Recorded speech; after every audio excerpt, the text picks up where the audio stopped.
bump it up to the 7.4 volts it's supposed to be, and now it doesn't want to work.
Cool.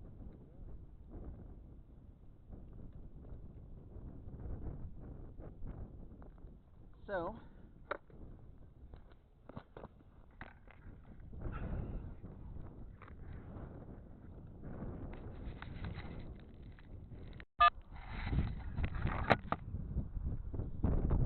all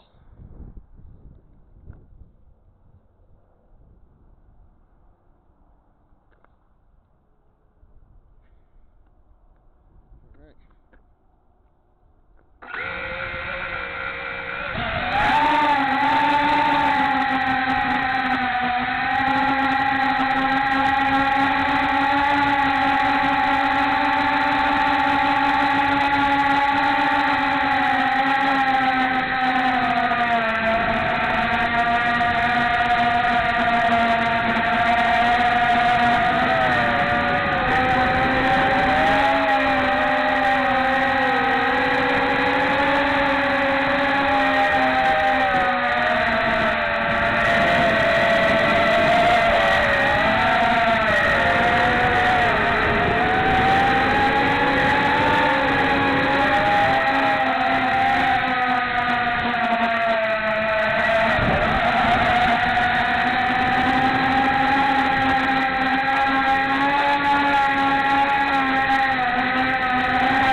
I know I dropped that too high.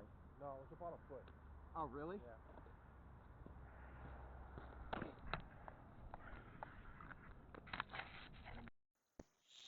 All right. So what you're about to witness is, or what you've already actually witnessed, was these videos were me basically testing a new camera. So this time around, I figured out, because I'm all into cameras and stuff, that an action camera doesn't refer to a GoPro specifically, but that an action camera is just a normal type of camera.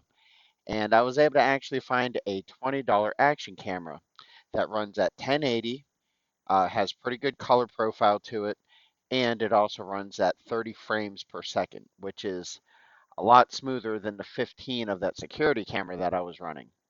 So that I was figuring that, okay, this is at least going to do a better job. We'll test it. $20, it can't go wrong. So that was on this flight, or the two flights. It wasn't in the third because I used a temporary print for a mount, and it broke when I landed the second time. So I just needed to print out better mounts. No big deal. But the other big thing about this was I upped my power profile on my VTX, the video transmitter, and I also changed my band and channel. And thanks to Joshua Bardwell and his amazing knowledge on YouTube, um, I didn't realize like some of the technicalities of, how that spectrum and everything worked. And he's like, well, try this band because it goes above like the 5.8 Wi-Fi and stuff like that. And also, just because you're doing auto search on your headset doesn't mean that it's actually connecting to the proper channel that your drone is putting out. So I put my drone on band R, or the racing band, and I also put it on channel 8. And then I did the same with my headset. So between the power and the bands that I chose, I also routed. I kind of wrapped the wires that went from the flight controller to the video and from the video to the camera. I wrapped them so your ground acts as a shield when it's all wrapped around your actual signal wires and everything. So I figured, nice, okay, that's going to hopefully help improve stuff. And then I also routed it off of the flight controller itself, which can also cause noise into those wires. So I was trying to be smarter this time around about how I did the wiring. Then, let's see, what else did I do to it? I also made some modifications to the way it controls itself so it would be more cinematic. I have a little bit of tuning left on that one, but no big deal. No big deal at all. The first flight I was testing for short range, so I actually used two shorter ranged antennas. And to my surprise, like between everything, I'm not sure exactly what the exact fix was, but I will say that the video is clear for much, like a better, way better distance. Like it was just night and day difference between how it was flying before, the distance I was able to go. It was an amazing flight for sure. And then the second flight I was testing long distance. So I took off one of the short range antennas and put on a high gain antenna as my second antenna. And I I think maybe it was a quarter mile that I flew, maybe less than that. I'm not so sure. I'm actually gonna drive it and check it out. But needless to say, it was at least four times the distance that I've ever flown. And if you're watching the footage, I mean, you will see it kind of like break up at parts. But I mean, overall, it's the best that I've ever had in how long it stayed clear and also the distance I was able to take it. The third flight, like I said, I broke the mount to the quote unquote generic GoPro. So I just flew the analog and recorded through the headset. That was once again another short range. And I was actually testing my battery because I thought like I killed my third battery, and I was just making sure that it still worked, and it did. So that's awesome. But Yeah, these three were just me kind of testing my antenna, my antenna and video setups along with that new camera. So I hope you enjoyed the flights. I am greatly happy with where both the recorded video is with that new camera, along with how well my feedback, so I can see what I'm flying, is showing up. But thanks again for joining me on these flights, and I'm hoping my next set of flights will actually be like at least a sunset or a sunrise, along with longer distances with some of the other places that I flew before. And as the ground gets drier, I'll start taking it to parks so we can get some more greenery and stuff like that. But once again, thanks for coming on these journeys with me, and I hope I have plenty more coming along. And thank you so much, and enjoy your day. Oh, and as a quick side note, you're going to notice that I have some sharp banks and stuff that I've done throughout the flight. It was actually extremely windy that day, so the landing was absolutely phenomenally fun. And some of the higher sections, of course, because being so high up there, I was getting whipped around a little bit. So that's kind of why it doesn't look as smooth as some of my other flights. Yeah, it was just a windy day. So the landing was fun, and so was the higher altitudes that I ended up taking this time. But yeah, so there you go. And more fun in the future, right?